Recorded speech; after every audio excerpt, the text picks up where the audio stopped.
అమ్మ కిచెన్కి స్వాగతం. ఈరోజు రవ్వ దోశ తయారీ విధానం ఎలాగో తెలుసుకుందాం. కావలసిన పదార్థాలు: 1 కప్పు బొంబాయి రవ్వ, 1 కప్పు బియ్యం పిండి, 1/2 కప్పు మైదా, 1/2 కప్పు పెరుగు, రుచికి సరిపడ ఉప్పు, జీలకర్ర 1 టీ స్పూను, నువ్వులు 1 టీ స్పూన్, సన్నగా తరిగి పెట్టుకున్న కొత్తిమీర తురుము, సన్నగా తరిగి పెట్టుకున్న కొత్తిమీర తురుము, క్యారెట్ తురుము, కరివేపాకు, సన్నగా కట్ చేసి పెట్టుకున్న కరివేపాకు రెబ్బలు, సన్నగా కట్ చేసి పెట్టుకున్న పచ్చిమిర్చి ముక్కలు, సన్నగా తరిగిన అల్లం ముక్కలు, తగినంత నూనె, పిండిని కలుపుకోవడానికి తగినంత నీళ్లు. పదార్థాలు చూసారు కదా, తయారీ విధానం ఎలాగో తెలుసుకుందాం. ముందుగా తీసుకున్న 1/2 కప్పు పెరుగుని ఇందులో వేసుకోవాలి. 1/2 కప్పు పెరుగుకి 1/2 కప్పు నీళ్లు పోసుకొని ఇందులో వేసుకోవాలి. బొంబాయి రవ్వ, బియ్యం పిండి, మైదా, జీలకర్ర, నువ్వులు, రుచికి సరిపడా ఉప్పు, ఇవన్నీ బాగా మిక్స్ చేసుకోవాలి. పిసకకుండా పైన ఇలా కలుపుకుంటూ నీళ్లు పోసుకుంటూ కలుపుకోవాలి.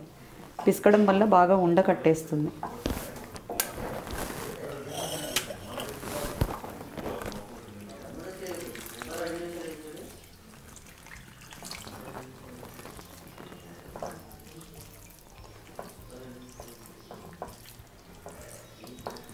పైన ఇలా కలుపుకుంటూ ఉండాలి. గట్టిగా మాత్రం పిసకూడదు.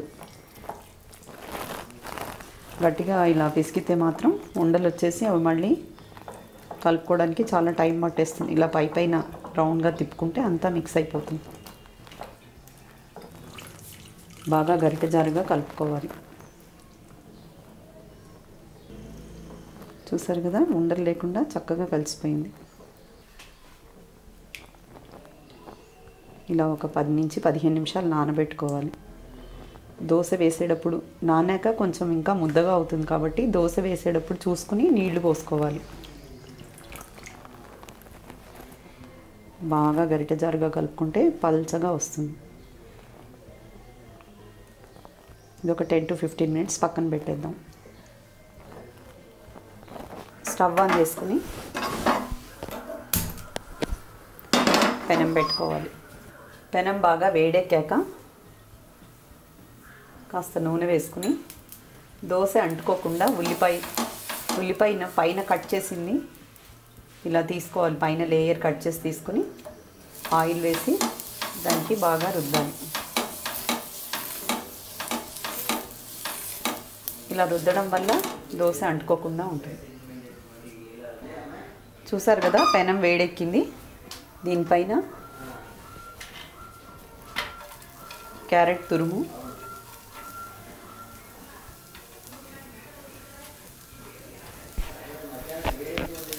పచ్చిమిర్చి ముక్కలు, సన్నగా కట్ చేసిన పచ్చిమిర్చి ముక్కలు, అల్లం ముక్కలు,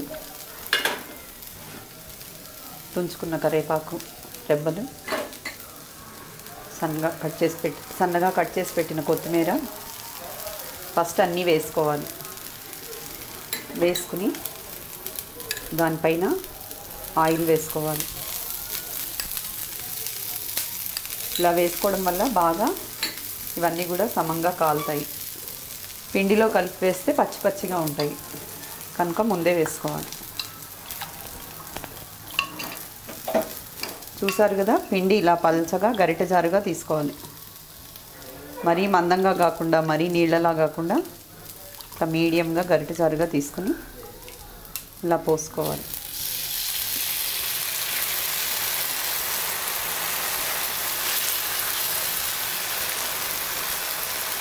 మధ్య మధ్యలో గ్యాప్స్లో ఇలా ఫిల్ చేసుకోవాలి.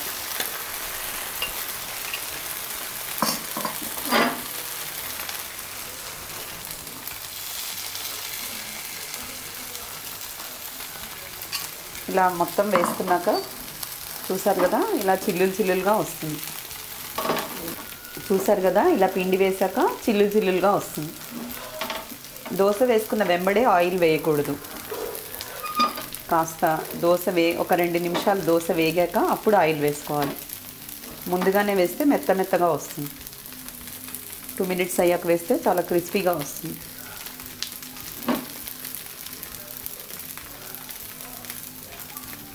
అంటే ఇలా అంటుకోకుండా కాస్త లైట్గా ఇలా వేగాక, చూసారు కదా, ఇలా లైట్గా వేగాక అప్పుడు ఆయిల్ వేసుకోవాలి. వేసుకుంటే అంటుకోకుండా వస్తుంది. ఇప్పుడు సిమ్లో పెట్టి నూనె వేసుకోవాలి.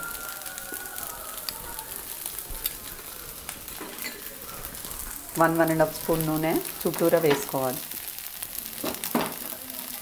సిమ్లో పెడితే ఎర్రగా కాలుతుంది.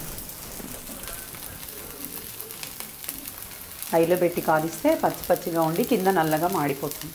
రవ్వ దోశకి 2 వైపులా కాల్చకూడదు, ఒకవైపు కాలిస్తే సరిపోతుంది. ఎందుకంటే సిమ్లో పెట్టి కాలుస్తాం కాబట్టి పైన కూడా ఆ పై లేయర్ కూడా మొత్తం కాలుతుంది కనుక 2వ వైపు తిప్పి కాల్చకూడదు. ముందు నేను ఇవన్నీ వేసుకుని దోశ వేశాను, కానీ అలా కాకుండా ఫస్ట్ పిండి వేసుకుని దానిపైన కూడా ఇవన్నీ చల్లుకోవచ్చు.